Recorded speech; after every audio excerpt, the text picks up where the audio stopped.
So we're going to get into that today. And it's very interesting, given the title of tonight's show. When we're talking about the DNC, when we're talking about the Democratic Party and its relationship to Black America, right? What they love using as a point of fear mongering concerning just getting Black folks to just vote blue no matter who, no matter what. Doesn't matter that you've been voting blue no matter who for 60 years and it hasn't changed anything significant within the Black community outside of just, surface level changes, like you can use the bathroom, in the same stall as a white person now. Outside of that, nothing much has changed. The disparities between Black and white Americans are still just as large as they were 60 years ago, right?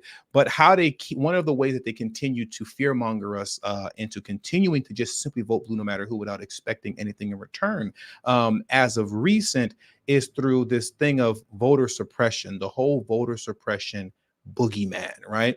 If you don't get us back in office, then Republicans are going to move further and push further with their voter suppression tactics and their voter suppression laws to prevent you from being able to get to the ballot box and cast a vote, right? And my thing is this: who needs voter suppression when you have Democratic Party leadership in office that just outright ignore their constituents? Who needs that? And that's what we see happening in Chicago concerning the Biden crisis. Some call it the migrant crisis in the city of Chicago, and how it relates to Black Americans and the mayor of Chicago, Brandon Johnson. Many of you remember this poll that came out right here. It was a poll that came out, and I'm going to read it to you very quickly, and then I'm going to get into a video that follows up behind this poll. But the poll reads as such, right? The poll goes on to read, poll shows majority against Chicago's sanctuary city status. Now let's just go over here to the highlighted section. I'm going to blow it up just a little bit so you can see it better. And it reads like this: whites across Chicago are very much in favor of keeping sanctuary city by about double-digit margins. Interesting, right? Non-whites, Hispanics, Blacks, and others are overwhelmingly in favor of ending sanctuary cities. Black Chicagoans plus 20% ending sanctuary city. Black Chicagoans are the most, Black Chicagoans are the ones who are the most in favor of ending Chicago's sanctuary city status. Chicago Mayor Brandon Johnson, who has defended the city's sanctuary city status, said Friday he hears Black Chicagoans' concerns. No, he does not. He equated that with frustration with the lack of progress on other issues. But we're not discussing other issues. We're talking about Chicago's sanctuary city status and how Black Chicagoans are the most in favor of getting rid of it, right? But this is what Brandon Johnson always does. He always changes the subject and pivots to something else. More than 1,500 non-citizens have arrived in Chicago since August of 2022. Governor J.B. Pritzker estimates the total state and local taxpayer cost is more than $500 million. Now, once again, going back to what I stated earlier, right? Who needs voter suppression tactics from the boogeyman Republican, right? Who needs voter suppression from them? Because we all know, God forbid, Republicans get back in office. They're going to put you all back in chains. They're going to put us back in chains, right? But who needs that when Democrat leadership outright ignores their constituents? So we have the data in front of us. Black Chicagoans are most in favor of getting rid of Chicago's sanctuary city status. And when Brandon Johnson was asked a direct question, very direct, about Black Chicagoans and how they are the most in favor of getting rid of Chicago's sanctuary city status, this is what Brandon Johnson had to say. Let's get into that very quickly. And the highest. Let me rewind this back, and here we go. Thank you, Mayor. I got you. And it's actually kind of follows exactly what you're saying. All right. There's a poll that came out this week, polling people across the city about along racial lines on whether Chicago should continue to be a sanctuary city. Majority of people said no. And the highest among those were among Latinos and Blacks. And one of the reasons why is resources. So are you concerned that you are losing voters on this? Is this crisis continues? Thank you for the question. This is not about votes. This is the problem here. If people think that my job is solely based on how I can get the next vote, get to that in the next 3 years. But I get you. Hold on a second. I just want to make sure that I don't want people to believe that the political decisions that the right wing in this country is making is going to force me to make a decision that will go against our values because I'm thinking about votes. Here's what I'm most concerned about. Our constituents and residents of the city of Chicago. I got it. My bigger concern is the fact that we have an alt-right movement, not just in this country, but around the globe, that continues to disrupt Black and brown economies. Can I just offer up some context real quick? There are leaders in many of these countries that come from the same movement and struggle that Jesse and I and Carlos come from. People should look at the story of Her Excellency, the first Black vice president in Colombia, who was not that much different than Alderwoman Jeanette Taylor, who was pushing back against the government when they were coming into villages of mostly Black Afro-Colombians lived in, disrupting their local economy, causing them to lead movements to actually ultimately transform this government. And then when they got into power, the very forces that they fought are now mad at them and destabilizing their economies to force this mass. This is so hard to listen to. What does any of what he's saying have to do with Black Chicagoans being the most in favor of doing away with Chicago's sanctuary city status? Like, I just, so difficult to listen to. I didn't want to interrupt, but I couldn't help it. I couldn't help it. This man is talking complete nonsense. And it's honestly not even worth continuing on listening to. And the sad part is, and shout out to Cutthroat Nash, like he said, my fossil relatives think you're Fox News. And it just goes to show the kind of brainwashing that we're under, because how can any, and I'm not trying to be disrespectful to anyone when I say this, but I'm just being honest. How can anyone with a half of brain, if you're a Black American, you're listening to what I'm saying right now, you're looking at the information that I'm presenting to you, and your only response concerning this live stream right now, if this was sent to you by one of your relatives and you think I'm just some Fox News, wannabe quack, right? How do you watch this and watch the way this mayor just deliberately dismisses Black Chicagoans' concerns, blatantly dismisses their desires, blatantly dismisses what it is that they actually want from him, and then look at me and say, this is just the Fox News, misinformation. How do you do that? The type of brainwashing that we're under is just phenomenal. Now, I don't want to get too caught up in it, so let me reel it on back in, but it's just truly mind-blowing. It really is mind-blowing. So let's just finish out. I think there's only about 20 more seconds left, and we're going to move on from this video and get into some other information concerning Brandon Johnson and what he's doing to silence Black Chicagoans. Of population shift. And so this is about elevating the consciousness of the entire globe.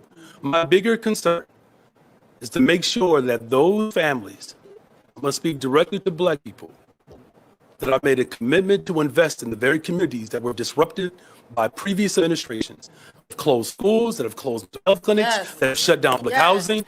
Everything that I've done up to this point, while still handling this crisis, I have not stopped governing to make sure we're raising the wages, passing treatment, not trauma, bringing Chicago home. Apparently in the city of Chicago, you have a mayor that can walk and chew gum. Thank you all. He cannot walk and chew gum. This man cannot walk and chew gum.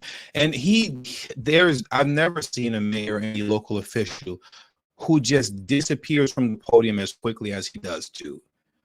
As long as I've been covering Brandon Johnson, for as long as he's been in office, about 6 months, this man, whenever he's in the middle of giving some sort of a speech or giving a lecture or having a little Q&A such as this, he just abruptly he makes a statement, okay, I'm going.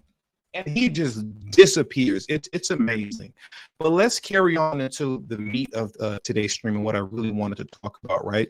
Thank you very much, DMZ, the DMZ veteran, for the super sticker. I appreciate you, the DMZ veteran. And thank you also very much Walter Wilborn, for always showing love. I appreciate you, and I appreciate everybody who has showed continuous love on this channel. Shout out to Cup Nets for doubling down. No, you are correct. They have half a brain. I don't know. I guess they do have half a brain, man. But it's very saddening when you present this type of information to our folks, as factual as it is. And the thing is, you all know with me, and I was joking with Rob earlier today, you all know I can never do a stream while mentioning my man Rob for Black Revelations too.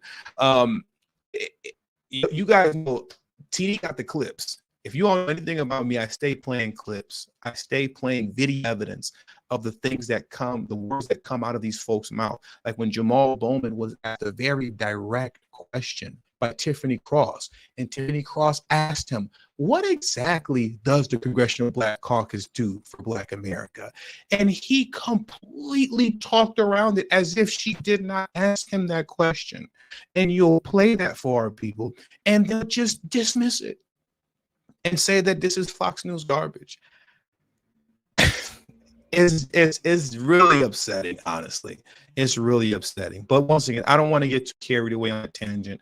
Let's stay focused. I'm talking to myself now. Let's stay focused. Really get into the meat of what I wanted to discuss today, right? Because, you know, considering what I just stated about who needs voter suppression from Republicans that are going to put us back in chains when we have a DNC leadership who just outright dismisses their constituents, right? In Chicago right now, what seems to be getting, it seems like it's already been put into practice, right? Let me pull this up. Is this right here? Chicago City Council is tightening public access amid a slew of chaotic meetings. What's happening right now, and this is what Brandon Johnson's doing, and the doing of his administration, is that they're attempting to silence the voices of Chicagoans in general, but in my personal opinion, specifically Black Chicagoans, from being able to voice their concerns concerning the Biden crisis that's currently happening, right? We all know that we all know that Black Americans in Chicago have been leading the charge in this effort to turn over Chicago's sanctuary city policy, right? We all know this, and it's a very bad look when you have a blue city like Chicago that is having Black Americans at the forefront of trying to do away with a key DNC policy in the middle of an election year when Biden's trying to beat Trump. They're trying to keep this as behind the veil as they can. They're keeping this as hush-hush as they can. That's why you don't hear anything about this on mainstream media outside of local Chicago news outlets and tdhiphop media and African Diaspora News Channel. You really don't hear about this in news coming from not too many other people, right? No disrespect to those who do put this out. I'm just speaking from what I know directly, you know? But it's a bad look. So they want to keep it under wraps. And one of the things that's happening right now is this, where Brandon Johnson wants to silence Black Chicagoans from being able to participate in city council meetings, because it's Black Chicagoans that are leading the charge concerning everything going on with the migrant crisis in Chicago, right? So let's get into this right now. Let me jump into this, and I want to read a couple paragraphs off for you very quickly, and I'll interject and come back and forth in between time, right? And I see some people saying that the stream is lagging. If it's lagging or if it's buffering, I don't know, drop a 1 so I can see if it's lagging or it's buffering. I don't know. There's not much I can really do on my end right now, but you know, it kind of is what it is, right? So there are 324 of you also in here. Please hit the like button if you haven't smashed the like button already. So now let's get into today's stream. I see the ones are coming in. It is buffering, huh? Give me just a moment. Let me try. Let me see something. Connect.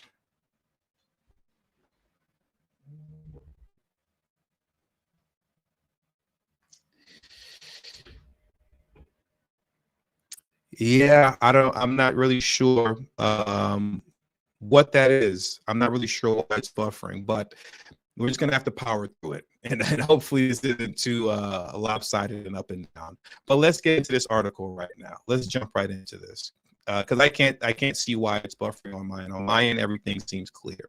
But the article reads as such as it begins at the top right. Chicago City Council is tightening public access amid a slew of chaotic meetings. Let's get into this very quickly. On a Tuesday morning, early November, Antonio Gutierrez ventured to Chicago's City Hall despite a warning from fellow community organizers that recent council meetings have been scary. They hadn't been to one in a few years, but Gutierrez felt they had to go to voice their support for Chicago's sanctuary city ordinance. For decades, it has helped protect undocumented immigrants like Gutierrez, but two older people are pushing to ask voters whether it should be repealed. As Gutierrez sat down in the chamber's second floor public gallery that morning, the warning from their cohorts rang true. In quote, Gutierrez stated, "I noticed right away that this wasn't the space for dialogue. It was really chaotic space," Gutierrez said. "It was scary." I don't believe him when he says that. He's just putting a lot of extras on it. You're a grown man talking about, this was scary. Ooh, oh my God, I can't believe, all these black people were up here voicing their opinions and voicing their concerns because, black folks, you're just supposed to vote blue no matter who and shut up, right? I don't believe him when he says that. He just put extras on it, once again, because he's being interviewed. But anyways, let's keep going, right? And it was scary. The November 7th committee meeting was one in a series this year where unruly attendees have interrupted the council's business by shouting at one another and at council members making floor speeches. Some of those agitators have become fixtures at nearly every meeting, at times using offensive language to express opposition to the ongoing influx of migrants.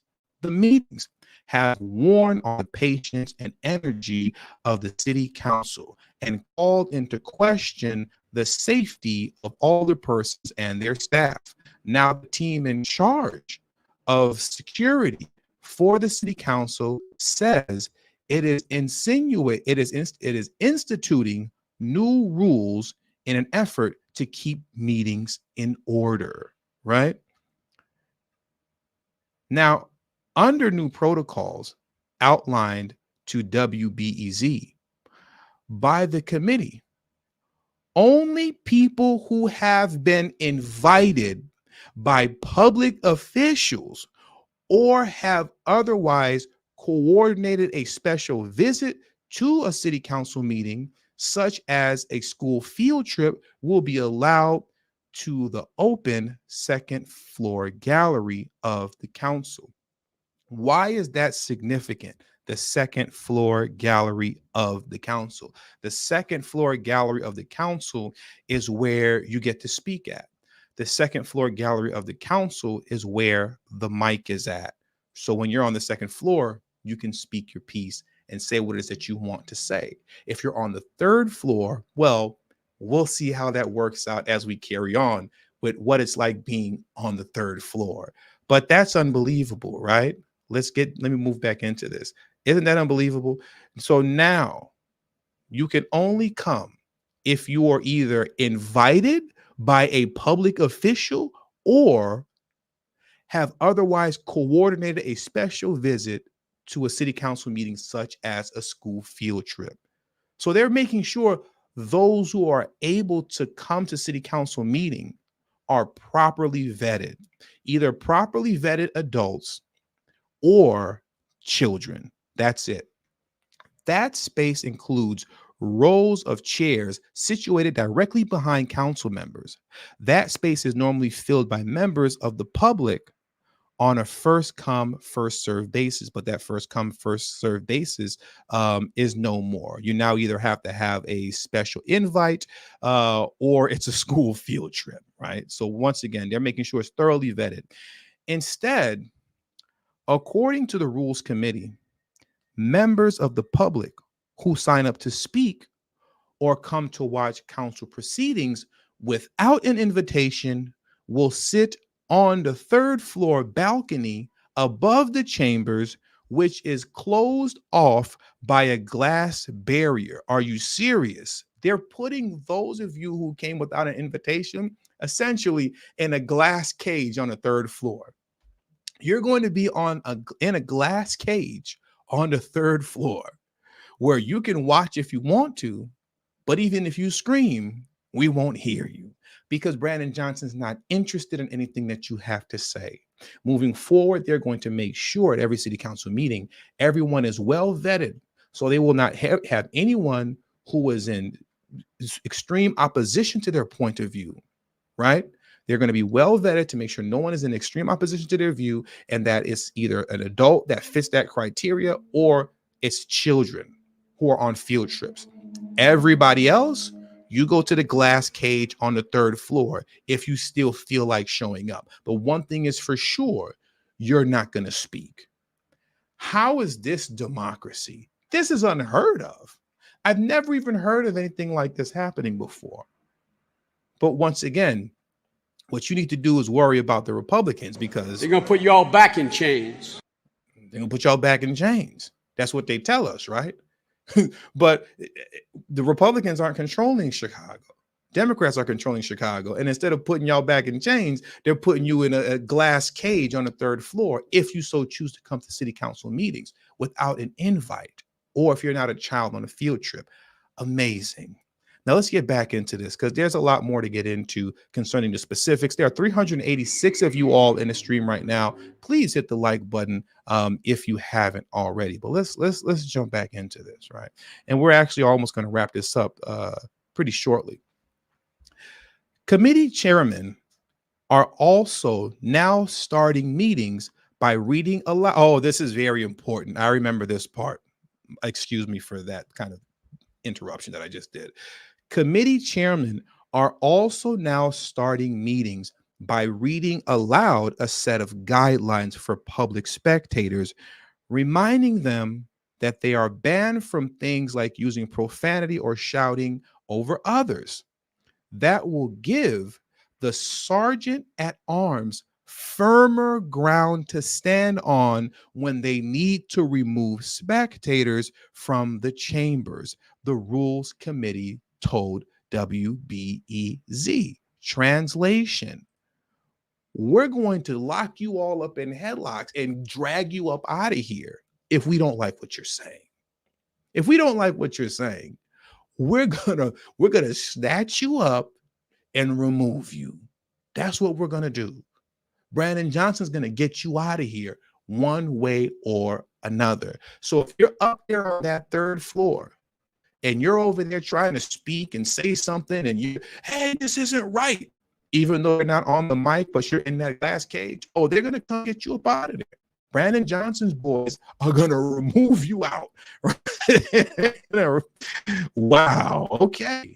Gotta love that democracy in Chicago, right? You gotta love that democracy. Let's carry on. This is crazy. And thank you all, for those of you who are supporting the channel. I'm gonna get to the super chats in just a moment. Thank you all, though. Thank you all, right? But let's get back into this. It's phenomenal. It's crazy.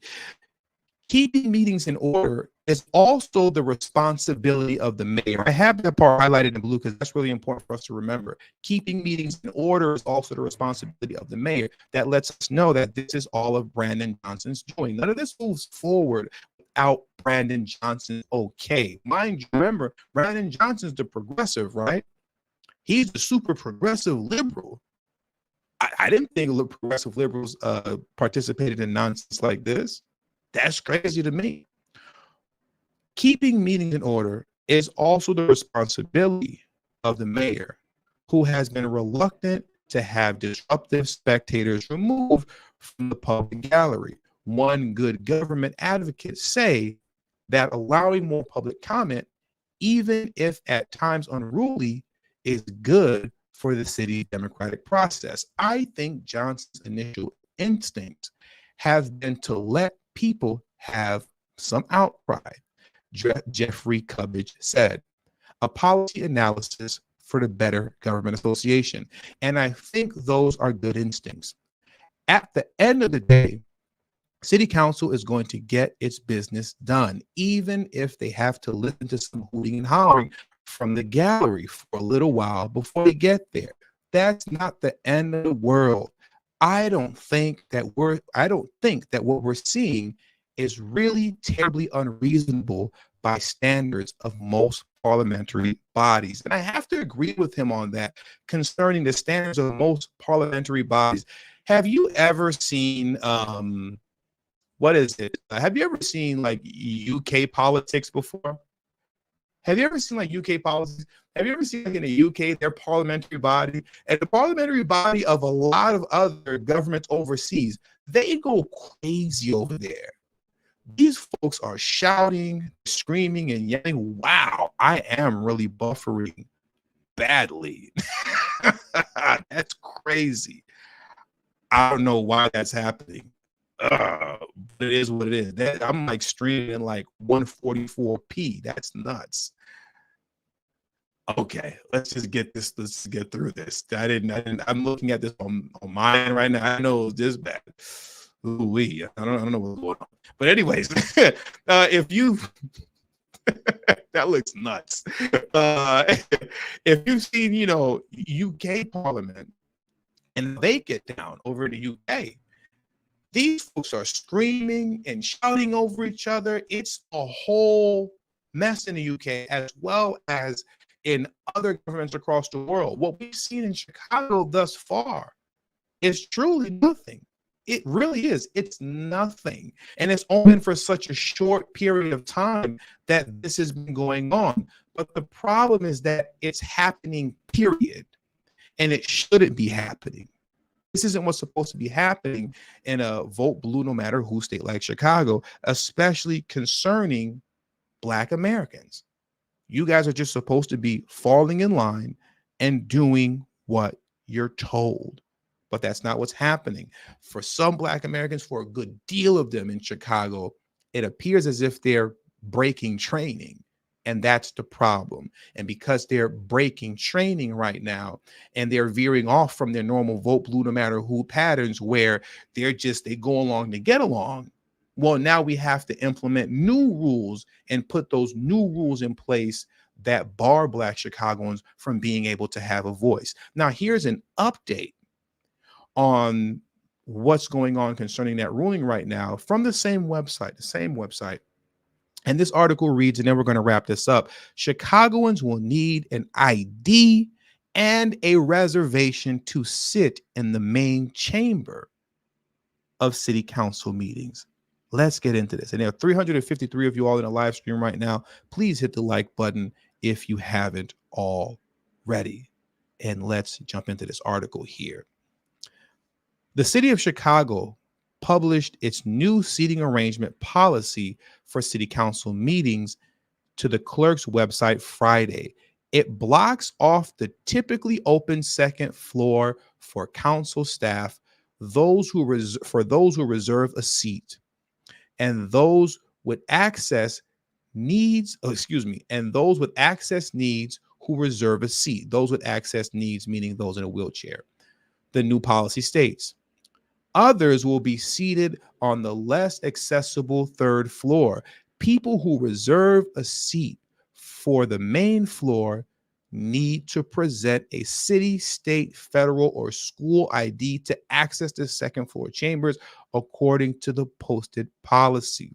The nonprofit Better Government Association said Friday, this type of policy is virtually unheard of in Illinois. Requiring registration for the meeting of a public body is a highly unusual step. The statement reads, I want to read that again, because what this person is saying is true. Requiring registration for the meeting of a public body is a highly unusual step, the statement reads. The organization believes the new policy violates the spirit and likely the letter of the state's Open Meetings Act, and argued the city reverse course. So there is an act in place called the Open Meetings Act where Brandon Johnson could be violating on the people's rights. So what should happen, what I would hope would happen from this point moving forward, is that some sort of lawsuit, something should be put in place. Something needs to be put in place.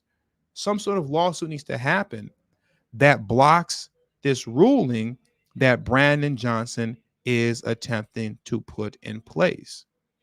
The quote continues to read, BJA policy notes Mayor Brandon Johnson's background as a progressive and calls on him to exercise leadership to protect open meetings so residents of Chicago can hold their government accountable. The statement reads, those who do not reserve a seat will be directed to the third floor, a 70-seat gallery behind a glass partition that hangs over the council floor. If the third floor fills up, the policy reads, members will be allowed in any open seats on the second floor. So if the third floor does fill up, then if there aren't any open seats available, which most likely there won't be, but if there are open seats available, then you'll be able to sit on the second floor where the microphone is. But remember, you still will not be able to speak if you didn't file your request and you were properly vetted. As this last sentence reads, members of the public are now being directed to call the city or email city council seating at cityofchicago.org between 2 weeks to 48 hours before a city council meeting to request access. Once again, you have to request access if you're a native Chicagoan. You have to have your ID if you're a native Chicagoan. Look at the irony of all this. If you're a citizen of Chicago, you have to hop through more hoops to get into a city council meeting than illegal immigrants have to do to get into the country. Wow. That is truly amazing. And I will leave you all on that note there. Really think about that. Really think about that. That is insane.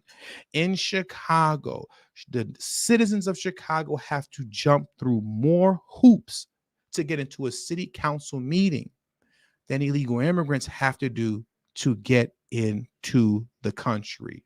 Amazing and very sad. But never mind what I'm talking about, right? Because I'm Fox News. I don't know what I'm talking about. I'm just pushing misinformation over here. So since I'm pushing misinformation, we'll go ahead and shut this stream down now, especially with me streaming in 144p essentially this entire time, right? And before we do that, please hit the like button if you haven't already. And the last couple of shout outs to those who have contributed to today's stream. Cutthroat Nash, thank you very much for holding it down for a third time tonight. I appreciate you always showing love, bro. I firmly believe whatever tactic the Dems use will fail.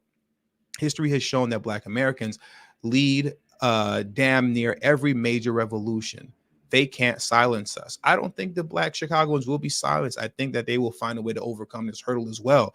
And thank you for the super chat. College of Natural Health Science BDA said, big shout out to the new TD Media Group, formerly tdhiphop Media, with the misinformation AI Russian bot. We can continue to love and trust. Hand me my chains, please. They're going to put you all back in chains. They're going to put y'all back in chains. You better not let them Republicans in office. You better not let them Republicans in office. They're going to put y'all back in chains, right? Well, who needs to be put back in chains when Brandon Johnson's going to put you in a glass prison upstairs if you show up uninvited to a city council meeting? That's crazy. That is crazy. And also, thank you very much to those of you who showed love on Cash App. Thank you very much, Faye.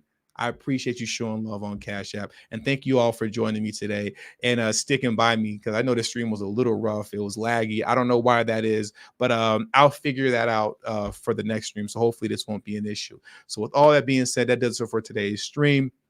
Thank you very much for tuning in. Thank you for everybody who contributed to tonight's show. And please hit that like button on your way out, and I'll catch you next time. Peace.